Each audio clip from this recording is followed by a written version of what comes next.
What's up everybody, Matt Maran here for another My Week With video. So this week I've been driving the 2025 Toyota Sienna Platinum, and this is the front wheel drive version actually I'm testing here, but the Platinum is the fully loaded version, and I already did a whole review of the 2025 Sienna covering all the changes for 2025, so I will link that video at the end of this one if you want all the details on all the changes and all that.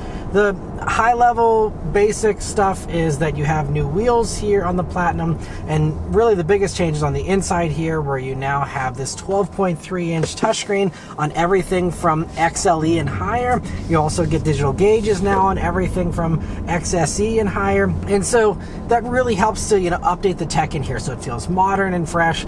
And you also here on the Platinum now have the vacuum that's built into the back there, as well as the fridge box, which has two different settings, one for just refrigeration, one that actually can get like freezer kind of temperatures there. And very impressive that you have both those little things there. Only on the Platinum though, I believe it's an option unlimited too, but only reserved for these highest of trims. And I really liked the Sienna whenever I did my first drive of it last year. I basically concluded that it is still my favorite in this segment, and that my initial complaints way back in I think 2021 when this Sienna debuted for this generation was that the engine was always working hard. And I will say the engine still does feel like it has to work pretty hard. It's just a naturally aspirated 4-cylinder engine with the hybrid assist, but you do have less horsepower than all the competitors. That's just a fact. And if you're someone who cares about that, go buy one of the other competitors and have a nice day. But I think for the majority of people that are buying minivans, you don't need to win a drag race, and you can live with the less power of this, especially in exchange for the much improved fuel economy that you have here in this compared to those competitors. And that is one of the big takeaways here from my week with the Sienna, was the fuel economy that I got, because I was able to live with this for a week, do my usual daily driving, as well as actually do a good little road trip, not super long, but put about 100 miles or so on it, on a little highway round trip drive. And so as a result, over my 152 miles of driving that I did, again, majority of that, I'd say 2/3 of that being on the highway there, my fuel economy average has been 29.6 mpg. Now, we are in the middle of winter here, and there was a little bit of idling, extended idling beyond what you usually do, but it was using battery power for a lot of that as well. But obviously just the extra wind resistance here in the wintertime, all these other factors that do, add up to having worse efficiency is why, I think I'm seeing only, 30 mpg basically, when these are rated for, especially the front wheel drive version, at 36 mpg across the board. Doesn't matter what kind of driving you're doing. If you're doing city driving, it should be 36. If you're doing highway driving, it should be 36. And if you're doing any kind of combined thing, obviously 36 as well. And so, I am 6 mpg under that. That is disappointing. But even at 6 mpg less, I am still probably easily getting 10 mpg better than I'd get in all the V6 powered minivans this competes with. And I think also this would still probably do a little bit better than even like the Kia Carnival hybrid. I have not tested that one yet, but I believe that is rated lower for its fuel economy compared to this, so I'd probably be faring even worse in that. So this is still, the fuel economy king. The only one that kind of outdoes this is the Chrysler Pacifica plug-in hybrid. If you're okay with just front wheel drive and you do have the means to plug in your vehicle, that is going to be just the efficiency champ, still having 32 miles of all electric range before it ever even needs the gas engine. And that's nice, as it also combines it with a V6. You have a nice punchy power plant there, but it all again just comes down to what your personal preferences are there. But I will say that I believe the last time I had one of these Siennas was also in the wintertime, but I think I also did do slightly better fuel economy than this. So but again, your mileage will always vary. I'm in hilly southwestern Pennsylvania here, where I'm climbing lots of hills, also going down a lot of hills too, but a lot of windy roads where I need to pick up speed again, and I'm slowing down, speeding up. It's a little bit more demanding than the average Aero straight road that a lot of people have, that's nice and flat in many parts of the country. So again, your mileage will vary, but I was kind of surprised, because typically Toyota hybrids do perform pretty well even in the wintertime in my experience. I'm not sure if maybe the extra weight and all the extra stuff of the Platinum maybe weighs it down a tiny bit or what. But anyway, I'm not going to try and figure it out, but 30 mpg basically is what I'm getting here. If you do manage to hit 36 mpg though in the Sienna, one other really cool thing is that because of the size of the gas tank, that enables a range of almost 650 miles. So from a road tripping standpoint, I mean, that's an incredible amount of range for anything, and does surpass all the other minivans as well. So from a road trip standpoint there, obviously you're gonna have to stop more often than the car does, but it just means that, you have less fill-ups, and just that really impressive range is nice. The other little complaint that I have with the Sienna, especially on that long highway drive, was the adaptive cruise control's lane keep assist system. So it did a good job of like correcting me if I was going, towards the shoulder or the dividing line there. But what I didn't love is that whenever I had on all the assistance systems, it really was adamant about me keeping my hands on the wheel. And my hands were on the wheel the whole time, but it kept saying that my hands were not on the wheel.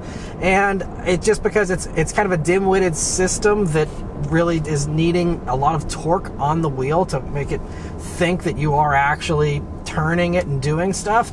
There's some smarter wheels these days that just do little capacitive sensors on the steering wheel itself, and those will allow you to give that vehicle the signal it needs to say, okay, your hand is on the wheel, you're good. But this doesn't have that. And some other systems, you can do a little nudge or a tiny bit of weight on the wheel and it will be smart enough to figure that out. But this, I had to really almost fight the wheel nonstop and really hang my hand heavily on the wheel. For example, holding my hand at the bottom of the wheel here wasn't enough. Even with me kind of applying pressure here, it still just did not think my hands were on the wheel. I had to be up at 9 and 3 and still, be hanging one of my hands a little bit lower in order for it to be okay, your hands are on the wheel, we'll quit nagging you. Obviously you can turn that off, but then I think turning off that, alert will then turn off your ability to have those more advanced features, because it obviously wants to make sure you're doing it safely and that you're not just trying to run around with your hands not on the wheel. So I commend the, supervision and that idea, but they're just not executed well here compared to some of the others out there. And so that's the only little thing, but otherwise on the highway it was a great cruiser, and that's part of why I'm surprised by the fuel economy, because it's not like I was hammering on this thing. I was literally sitting with cruise control on at highway speeds, letting the vehicle, do most of the driving for me there, aside from, obviously monitoring it and, doing a little bit of steering there, but that was it. And so the fact that it's just struggling, it's not super cold either. We're not talking about sub-zero temperatures. We're talking about, averages of, around 30 or so. But regardless, it is what it is. Yeah, but I mean, bottom line, this is a little pricier than all the others, but you do get more stuff than all the others. This Platinum one kind of goes beyond the average feature content in this segment, with most of the others kind of maxing out where the limited version of this does, which is closer to about 51,000. Now, it's kind of debatable, is the Platinum stuff worth it? Is it worth the jump from the limited in order to get, these unique wheels, slightly nicer finishes here, but then just having the vacuum and the cool box, certainly nice features. And again, if you're someone who's, not tight on money, go for the Platinum. But, I think as far as value goes, you're better off with a limited or one of the lower trims that still give you many of these same nice features. It is nice having the head-up display and stuff like that, but not must-have stuff in my opinion. So I think that the Platinum is probably not the way I would go, but the limited certainly makes a lot of sense, as do some of those lower trims. And the one last little compliment I will give the Sienna is I love how it has a button for the heated steering wheel, and it's a physical switch that is a spring-loaded switch that when you press it in, it stays in and doesn't disengage automatically. A lot of other heated steering wheels turn off on their own, and a lot of them, they don't hold between key cycles, whereas with this, since that button is always pressed in mechanically, every time I got into this vehicle, I automatically had a heated steering wheel here in the wintertime. I didn't have to press a button at all. It was a set it and forget it thing that, personally, because this wheel didn't get uncomfortably hot, it was just a nice toasty temperature. All week, I haven't touched that button, and I've had a nice toasty wheel the entire drive, every drive, all week. And it's one of those little things you might not think about. This is why I wanted to point it out. A lot of the others, again, they either get super hot, you gotta turn them down, or you're always fiddling with it.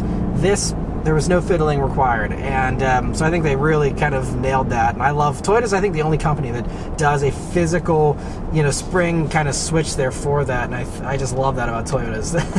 And so just one little perk that probably isn't often highlighted.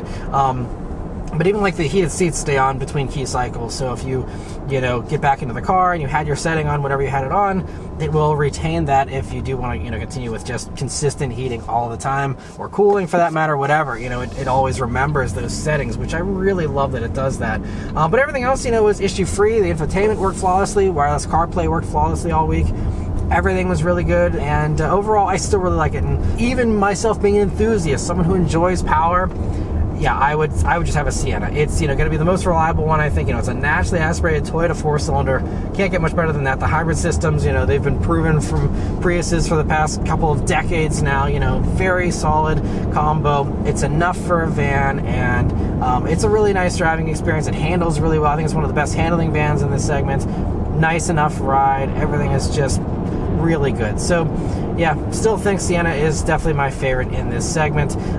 If you can plug in the Pacifica plug-in hybrid is another appealing one as well. But anyway, that's all of my thoughts here on the 2025 Sienna after a week. Let me know your thoughts on it in the comments below. Huge thanks to Toyota for providing me here with this vehicle to review for you guys today. And yeah, be sure to check out my full review on the Sienna if you want to hear more about the 2025s, or check out my review of the competitors if those interest you as well.